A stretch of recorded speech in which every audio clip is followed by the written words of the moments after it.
예수님께서는 믿음을 보시고 기적을 일으키십니다. 우리는 신앙인으로서 그러한 믿음을 갖고 싶어 하죠. 내 믿음이 깊어질 때 기적이 일어나기 때문이죠. 그렇다면 그러한 믿음은 과연 무엇일까요?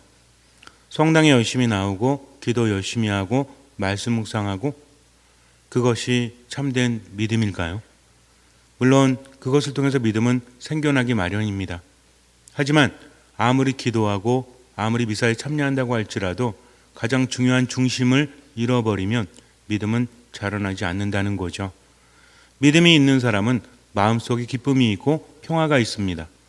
오랫동안 성당에 다니는데도 불구하고 기쁨과 평화가 없다면 뭔가 잘못되었음을 우리는 분명히 알아야 합니다. 믿음이 있다면 삶의 중심이 잡히기 때문에 이리저리 흔들려도 버텨낼 수 있는 것이죠. 그래서 평화가 있다는 것입니다. 하느님께 주시는 평화는 세상이 주는 평화와는 다르다고 예수님께서 말씀하시죠. 그저 필요한 것이 충족되어지는 평화가 아니라 이리저리 흔들려도 괜찮은 평화. 왜냐하면 주님께서 함께 하시기 때문에. 떨고 있던 제자들, 예수님께서 죽으신 다음에 자신들도 어떻게 될지 몰라서 어떻게 해야 될지 몰라서 숨어서 떨고 있던 제자들에게 예수님께서 나타나십니다. 평화가 너희와 함께 하면서 그들 한가운데 서시죠. 평화는 그들 마음에 주어지고 그들 삶에 주어지지만 바로 예수님이 계시기 때문에 그 평화가 있다는 겁니다. 단순히 그냥 네 안에 평화가 있으니 걱정하지 마라 하는 것이 아니라 예수님께서는 부활하신 당신을 보여주시고 내가 여기 있다. 그러니 나를 믿고 나를 따라라 하시는 거죠. 제자들은 예수님을 뵙고 나서 진정한 평화를 얻게 됩니다. 알고는 있었지만 그분을 체험하고 나서 달라진다는 거죠. 죽으셨던 예수님이 부활하셔서 내 앞에 있다. 그러면서 여태까지 예수님께 들었던 모든 말씀들이 바로 그런 체험을 통해서 굳어지는 것이죠. 이렇게 예수님께서는 함께 하시면서 이끌어 주십니다. 그리고 승천하시기 전에 제자들에게 뭐라고 하시죠? 세상 끝날까지 내가 너희와 항상 함께 하겠다 라고 말씀하십니다. 이것이 신앙의 핵심이라는 거죠. 성당에 아무리 나온다고 할지라도 지금 이 순간 내 곁에 계시는 그분을 알아보지 못하면 그 믿음은 부족한 믿음일 수밖에 없죠. 하느님께서는 때가 되면 당신의 일을 하십니다. 우리를 나 자신보다 더 잘하시고 사랑하신 하느님께서는 당신의 뜻대로 일을 진행하신다는 거죠. 중요한 것은 거기에 동참하느냐 동참하지 않느냐 하는 겁니다. 믿음이 있다면 그분의 말씀을 듣고 동참한다는 거죠. 이런저런 사정이 있기 때문에 주님 어쩔 수 없습니다 라고 할 수 없어요. 예수님은 제자들에게 말씀하시죠. 나를 따라오너라. 제자들은 즉시 그분을 따라갑니다. 어떤 사람이 와서 제가 부모의 장례를 치르고 당신을 따르면 안 됩니까? 안 된다. 즉시 나를 따라라. 죽은 이의 장례는 죽은 이들에게 맡겨라 라고 말씀하십니다. 이것은 매종한 것이 아니라 하느님을 만났다면 즉시 그분을 따라야 한다는 거죠. 나머지는 그분께서 채워주십니다. 믿음이란 이런 거예요. 내가 하느님의 말씀을 듣고 지금을 그분의 뜻대로 살아갈 때 나머지는 채워주신다. 그러니 염려하고 걱정하기보다 그분의 말씀을 들어라. 그 말씀을 따라라. 내 사정이 많이 힘들고 어렵다고 할지라도 하느님의 말씀을 듣고 따르는 것이 믿음이라는 거죠. 그래서 믿음은 무엇을 걸어야 된다? 목숨을 걸어야 한다. 이 목숨은 무엇입니까? 나에게 너무나 중요한 것이지만 주님께서 말씀하셨다면 그분을 믿고 따라가는 거죠. 이것은 억울함이 아니라 온전한 신뢰입니다. 내 성격이 이렇습니다. 제 삶이 이렇습니다. 그러는 것이 아니라 당신께서 말씀하셨으니 저도 당신을 따르겠습니다. 큰 그림을 본다는 거죠. 하느님께는 불가능함이 없고 그분께서 원하시는 것은 이루어집니다. 중요한 것은 그분과 함께하면서 그분의 말씀을 듣고 그분을 따르면서 그분 안에 머무는 것. 그럴 때 우리는 삶 안에서 많은 것들을 얻게 된다는 거죠. 하느님과 협의해서 지금을 살아가는 게 아닙니다. 그분이 말씀하셨으면 그 말씀은 반드시 이루어집니다. 중요한 것은 내가 그 말씀을 따르는 것이죠. 이것이 바로 신앙이에요. 구약에서도 그랬죠. 하느님께서는 예언자들을 또는 천사들을 보내셔서 당신의 말씀을 전하십니다. 사람들은 어떻게 해야 됐어요? 그 말씀을 듣고 따라야 한다는 거죠. 개인적인 사정이 아니라 하느님의 말씀이 떨어졌다면 그것을 생각하지 않고 즉각 따라야 됩니다. 아브라함은 그렇게 나이가 많았음에도 불구하고 먼 길을 떠나야 됐죠. 먼 길을 떠나기에는 적합한 나이가 아니었습니다. 그러나 떠나는 거죠. 왜?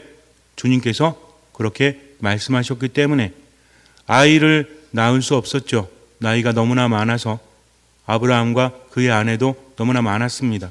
그런데 하느님께서는 하늘의 별들을 보여주시고 이렇게 자손이 번성하리라 라고 하십니다. 아브라함은 믿을 수가 없었죠. 그러나 그분이 말씀하셨기 때문에 그것을 믿어야 합니다. 나이가 너무나 많은데 즉각적으로 아이를 주신 것이 아니라 그 이후로 10년이 넘어서 아이를 주십니다. 이것이 하느님의 뜻이라는 거죠. 인간적으로 볼 때는 말이 안 돼도 하느님께는 모든 것이 가능하다. 예수님께서 기적을 보여주신 이유는 바로 이것입니다. 그 기적을 보고 하느님을 믿으라는 거죠. 무작정 믿으라는 것이 아니라 삶 안에서 일어나는 기적들을 체험하면서 하느님을 믿고 어떻게 해라? 그분을 따라라. 그래야만 그 믿음에 동참할 수 있기 때문에 그래요. 그냥 내게 보여주시는 기적은 내 기적이 아닙니다. 그건 다른 사람들의 기적이에요. 그러나 내가 동참해야만 그러한 기적이 일어난다는 거죠. 예수님께서 기적을 행하셨을 때 많은 사람들이 목격을 하죠. 정작 중요한 것은 그 기적을 체험한 사람입니다. 나병 환자가 깨끗해지고 하혈하는 여인이 치유되고 손이 오그라든 사람이 펴게 되고 앉은뱅이가 일어납니다. 주변에 있는 사람들은 야 신기하다. 어떻게 이런 일이 이루어질 수 있지? 저분의 능력은 대단하다 라고 놀람에 그치죠. 그러나 그 기적을 체험한 사람은 뭐가 바뀌어요? 삶이 바뀌죠. 구경하는 사람들과 기적을 체험하는 사람 분명히 다르지 않습니까? 그래서 예수님을 하느님으로 볼 수밖에 없는 거고 그분의 말씀을 따를 수밖에 없는 겁니다. 이것이 바로 믿음이라는 거죠. 예수님께서 세상에 오실 때 인간적으로는 참으로 난감한 상황이죠. 그런데 하느님께서는 아주 적절한 때에 당신의 일을 하십니다. 세상과 타협하는 것이 아니라 당신의 일을 하시면서 그것을 따라오라고 말씀하시는 거죠. 그래서 때가 되었을 때 그때는 누구의 때? 하느님의 때. 인간적인 때가 아닙니다. 인간적으로 볼 때는 좀 일찍 하시면 안 되나? 라는 생각이 들 때도 있어요. 그러나 하느님의 때는 바로 그분이 정하신 때에 이루어진다는 거죠. 천사가 하느님의 뜻을 전합니다. 첫 번째 찾아온 사람이 누구였죠? 예수님께서 태어나실 즈음에 세례자 요한의 탄생을 알릴 때부터 천사의 방문이 시작이 되었죠. 천사는 누구를 찾아갑니까? 지가리아를 찾아갑니다. 지가리아는 누구였죠?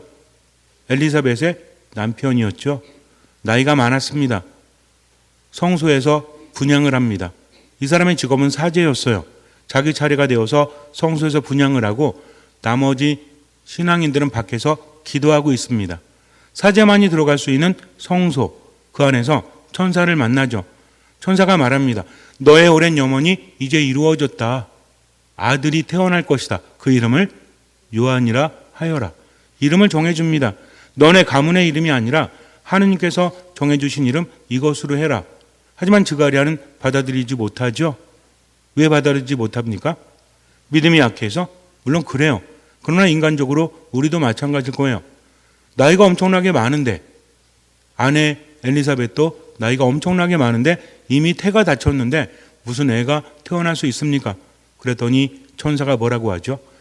그것도 그러네. 나이가 많은데 어떻게 그런 일이 벌어지지? 라고 합니까? 때가 되면 이루어질 일을 믿지 못했으니 그 일이 이루어질 때까지 무엇이 된다? 벙어리가 된다 라고 말합니다.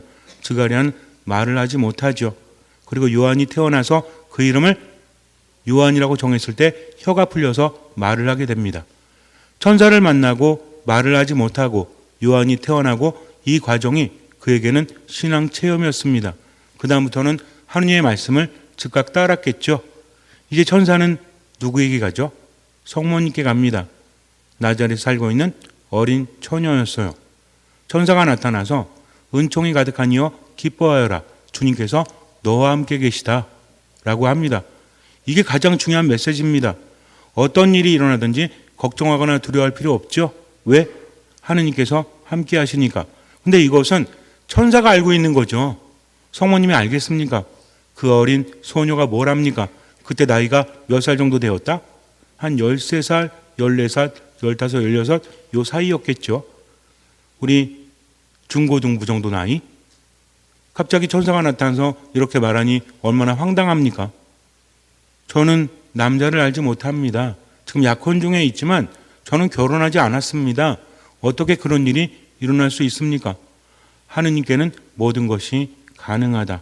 내 친척 엘리사벳을 보아라. 이미 하느님의 일이 시작이 되었다는 거죠. 스가랴를 만나서 요한이 잉태되어지고 그리고 엘리사벳이 아이를 갖게 된 지 6달이 되었죠. 이것이 알려졌다는 겁니다. 성모님도 알고 있다는 거죠. 그러니 믿고 따라라. 성모님이 뭐라고 대답하시죠? 이 몸은 주님의 종입니다. 말씀하신 대로 제게 이루어지기를 바랍니다. 그러자 천사가 떠나갑니다. 이걸로 해결이 되었나요? 그렇지 않아요. 누가 남았죠? 요셉이 남았습니다. 요셉은 평생 열심히 일을 했고 이제 혼인하기 위해서 약혼을 하고 들뜬 마음으로 하루하루 살아갑니다. 결혼하는 게 참 쉬운 게 아니죠. 요즘에도 결혼하는 사람들이 많이 줄어서 걱정이라고 하지 않습니까? 이렇게 나가다가는 우리나라 없어질지도 몰라요. 우리나라 인구가 굉장히 많은 게 아닙니다. 아이들을 낳지 않으면 나중에 사람이 줄면 뭐가 사라져요? 말이 사라집니다. 그리고 나라가 사라질지 몰라요. 딴 나라에 있는 다른 민족들이 우리나라에 와서 살지도 모르죠. 요즘에도 어때요? 물론 시대가 시대이기 때문에 어쩔 수 없겠지만 점점 외국인들이 많아지죠. 여기서도 돌아다니다가 뭐 중국 사람, 그리고 어디 사람? 뭐 인도 사람, 그리고 어디 사람 많아요? 베트남? 어쨌든 점점 이렇게 많아지죠. 그럼 거기는 인구가 계속 유입되고 우리는 줄어들고 그러면 어떻게 돼요? 우리나라 이제 사라질지도 몰라요. 그러니까 애 좀 많이 낳으세요. 아니 저는 이미 그래요. 어쨌든 요셉은 너무나 행복해요. 마리아라는 처녀를 아내로 맞이할 수 있기 때문에 결혼하는 게 만만치가 않아요. 지참금이 필요합니다. 결혼할 때 돈이 많이 들죠. 요즘에도 그렇지만 옛날에는 엄청나게 많이 들었어요. 그 돈을 누가 되는 겁니까? 남편이 되는 겁니다. 지참금을 여자가 가져가는 게 아니에요. 남자가 가서 누구를 만나냐면 그 여인의 아버지를 만나요. 보통 남자 아버지가 그 아버지를 만납니다. 그리고 약혼을 하는 거죠. 우리 아이를 서로 짝지어 줍시다. 그러면 예 알겠습니다 라고 응답을 하고 나서 그냥 하는 게 아니라 뭐 얼마 줄 건데? 이렇게 되는 겁니다. 아니 딸을 시집 보내면서 왜 얼마 줄 건데 물어봅니까? 이게 아닙니다. 그때는 당연한 거였어요. 지금이랑 시대가 다르기 때문에 며느리가 들어온다는 것은, 아내를 갖는다는 것은 일단 후손들을 낳아주죠. 그리고 노동력을 제공해 줍니다. 당시에는 굉장히 필요했어요.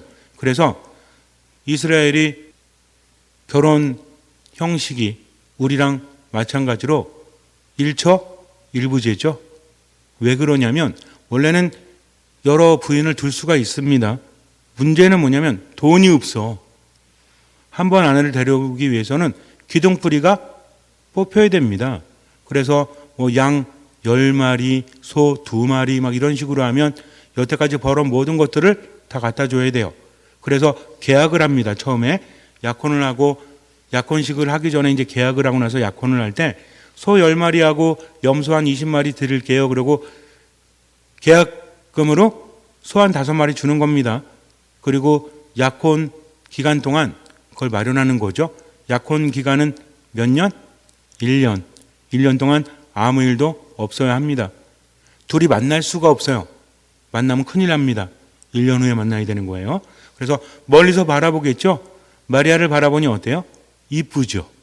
그리고 어때요? 참 마음도 착하죠. 그러니 힘들 때마다 멀리서 마리아를 바라보면서 이제 1년만 견디면 내가 저 여인과 결혼할 수 있다. 얼마나 행복합니까? 매일매일 힘들 때마다 찾아가서 멀리서 보는 거죠. 요즘 같으면 뭐 하겠어? 카톡 하겠지? 하지만 그때는 카톡이 없었죠. 멀리서 바라봅니다. 평생 일하면서 이제 많은 돈이 아니더라도 지참금을 마련합니다. 조금만 더 벌면 요셉의 직업은 뭐였죠? 목수였습니다. 당시의 목수는 엄청난 직업이 아니었어요. 그냥 가난한 사람들, 하루하루 먹고 사는 사람들, 좀 열심히 일하면 조금 저축할 수 있는 사람들. 그러니까 마리아를 바라보면서 꿈을 키웠겠죠. 얼마나 행복해요. 내가 가진 것이 없어도 마음에 맞는 사람, 정말 괜찮은 사람 만난다는 것이 얼마나 좋은 일인지 몰라요. 우리 신자분들도 결혼해서 살아보니까 세상에서 가장 중요한 게 뭐인 것 같아요? 돈인 것 같아요? 아니면 마음 맞는 사람, 정말 사랑하는 사람 같아요? 그래도 돈이에요? 돈은 있다가도 없는 거죠. 그러나 정말 소중한 사람, 정말 좋은 사람은 내 곁에서 늘 힘이 되어주는 겁니다. 힘이 되어주는 거죠. 그래서 가슴이 벅찼어요. 그러던 어느 날 누가 찾아옵니까? 빠바바밤. 천사가 찾아옵니다. 꿈에. 근데 그때가 상황이 안 좋을 때였죠. 마리아가 아이를 가졌대 라는 소문이 돌기 시작을 합니다. 요셉도 들었죠. 하늘이 무너집니다. 어떻게 이런 일이 있을 수 있지? 내가 무슨 죄를 졌다고 여태까지 열심히 살았는데 이게 뭐야? 왜 나한테 이런 일이 벌어지지? 하면서 슬프죠. 동시에 어떤 생각이 들어요? 화가 납니다. 가만두지 않을 거야. 당시에는 결혼하지 않은 여인이 아이를 가지면 어떻게 했죠? 돌로 쳐 죽입니다. 첫 번째 돌을 누가 던질까요? 약혼한 사람이 던집니다. 나머지 사람들이 돌을 들고 있다가 약혼한 사람이 던지잖아요. 따라 던지는 겁니다. 그 돌 맞아 죽는 거죠. 이런 세상이었어요. 요셉은 너무나 슬프고 너무나 화가 납니다. 그러나 어떤 사람이었죠? 의로운 사람이었고 사랑이 많은 사람이었죠. 요즘에는 사랑하다 배신하면 어떻게 해요? 가서 막 때리고 죽이고 스토킹하고 그러죠. 그래서 사람 만나는 것도 중요하지만 뭐도 중요하대요? 헤어지는 게 더 중요하대. 잘못 헤어지면 큰일 날 수도 있기 때문에. 물론 모든 사람이 그러는 건 아니지만 사랑했다면 떠나는 마음을 보내주는 것도 필요하지 않습니까? 왜 대답을 안 하실까? 더군다나 이 상황은 뭐예요? 사랑하다 헤어진 게 아니잖아요. 배신당한 거잖아요. 당연히 돌로 쳐 죽여야 되는데 그러고 싶은 마음이 없어요. 배신감은 크지만 그래도 사랑했기 때문에. 그 요셉은 어떤 사람이었으니까? 아주 착한 사람이었기 때문에. 그래서 어떻게 합니까? 결혼할 수는 없잖아요. 남모르게 파혼하기로.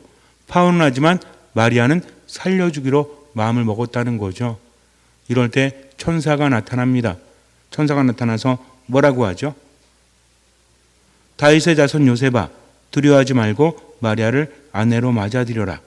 그 몸에 잉태된 아기는 성령으로 말미암은 것이다. 마리아가 아들을 낳으리니 그 이름을 예수라고 하여라. 그분께서 당신 백성을 죄에서 구원하실 것이다. 걱정하지 말라는 거죠. 인간에 의한 임신이 아니라 하느님의 성령으로 그렇게 된 것이다. 그리고 나서 이름을 예수라 하여라. 아버지의 권한 중에 하나가 뭐냐면 아이의 이름을 지어주는 겁니다. 이스라엘은 이 굉장히 중요한 거예요. 그런데 이름을 지을 권한도 없어요. 누구의 뜻을 따라야 돼요?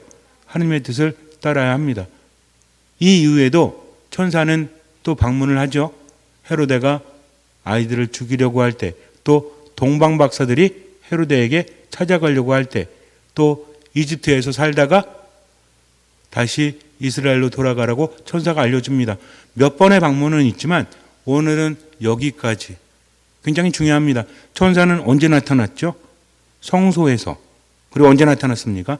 일상적인 삶 안에서. 누구에게? 성모님께. 성소에서 누구에게 나타났어요? 지가리아에게. 그리고 꿈에서 누구에게? 요셉에게. 이것은 묵상거리가 너무나 많습니다. 어쨌든 중요한 것은 꿈이든 일상적인 삶이든 또는 성소에서든 누가 원하실 때, 하느님께서 원하실 때 그분의 말씀을 천사가 우리에게 알려준다. 그분의 말씀이 우리에게 전해진다는 거죠. 그 말씀은 뭡니까? 그 말씀을 들었다면 어떻게 해야 돼요? 그 말씀을 따라야 한다는 거죠. 아무에게나 말씀이 전해지지 않습니다.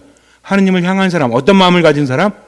듣는 마음을 가진 사람. 듣는 마음은 바로 이런 겁니다. 그냥 정보 차원으로 듣는 것이 아니라 하느님 말씀하셨다면 어떻게 해야 돼요? 여태까지 살아왔던 내 모든 삶을 내려놓을 줄 알아야 한다. 쉬운 겁니까? 어려운 겁니까? 너무나 어렵죠. 그러나 그것이 살 길이라는 거죠.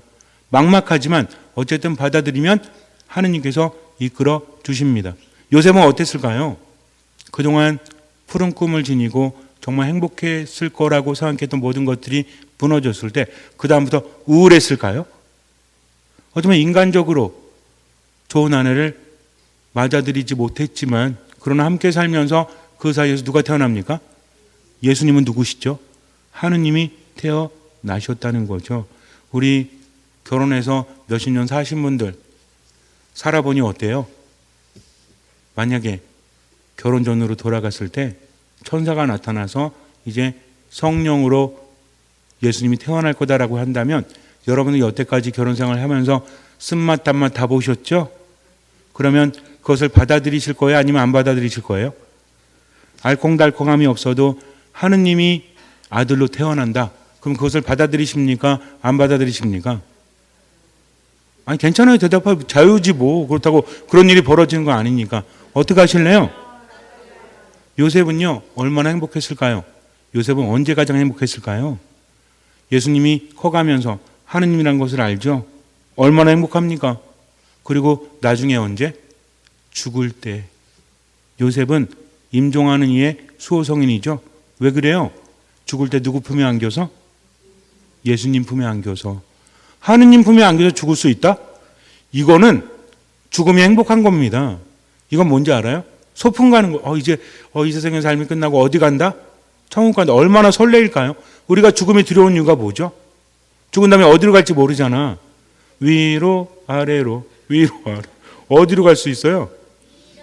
위로 갔으면 좋겠지, 그지? 근데 살아가는 꼬라지를 보니까 이게 아닌 것 같아. 자, 죽을 때만 행복했을까요? 그렇지 않았을 겁니다. 왜? 그분의 뜻을 받아들였기 때문에. 인생이라는 것은 마음대로 안 돼요.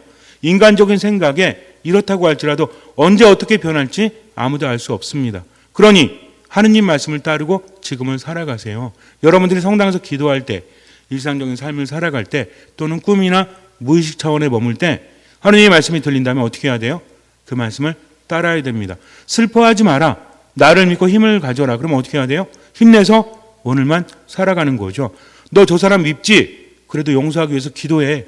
할 수 있는 만큼 하고 나에게 맡겨. 그럼 어떻게 해야 돼요? 기도해야 됩니다. 하느님 말씀 우리에게 들립니까? 안 들립니까? 들립니다. 미사 중에, 말씀 중에, 일상생활 중에 갑자기 부는 바람에 그 말씀이 느껴질 수도 있어요. 그럴 때 어떻게 하면 돼요? 그 말씀을 따라가면 되죠. 이것이 하느님의 말씀인지 아닌지는 누가 압니까? 내가 안다는 거죠. 그분의 말씀은 나에게 이로운 말씀이요. 곰곰이 묵상해 보면 그것이 참으로 맞다는 것을 체험적으로 알기 때문입니다. 여러분들에게 하시는 말씀, 이 말씀을 따르지 않는다면 아무리 미사 나오고요. 아무리 기도하고 아무리 말씀 안에 머물러도 의미 없는 거예요. 그렇게 머물 때 누구를 만난다? 하느님을 만난다. 그래서 하느님은 어떤 분이시다? 우리와 함께 하신다. 걱정하지 마세요. 그분은 어떤 하느님입니까? 임마누엘 하느님이기 때문입니다. 임마누엘은 무슨 뜻이죠? 하느님께서 우리와 함께 계시다. 그러니 말씀을 듣고 따르면 나머지는 그분께서 채워주시는 거죠. 그래서 그분 말씀 듣고 저지르세요. 그냥 해버리세요. 나머지는 하느님께 맡기면 됩니다. 이것이 무엇이다? 이것이 믿음이다. 잠시 눈을 감으세요. 어렴풋한 바람으로 하느님 앞에 선다 할지라도 믿음이 없다면 아무것도 이루어지지 않습니다. 예수님은 힌트를 주시죠. 너의 믿음이 너를 구원하였다. 믿음이 있다면, 겨자씨 하나 할 만한 믿음이 있다면 산을 옮길 수도 있다라고 하십니다. 그러니 진정한 믿음을 가지십시오. 진정한 믿음이라는 것은 거룩한 미사 안에, 말씀 안에, 또 기도 안에 가장 중요한 듣는 마음으로 머무는 겁니다. 일상적인 삶 안에서 하느님의 말씀이 들린다면 그 말씀을 실천하기 위해서 최선을 다하십시오. 나머진 주님께 맡기십시오. 주님께서는 그 믿음을 보시고 우리 삶에 놀라운 기적을 일으켜 주실 것입니다. 아멘.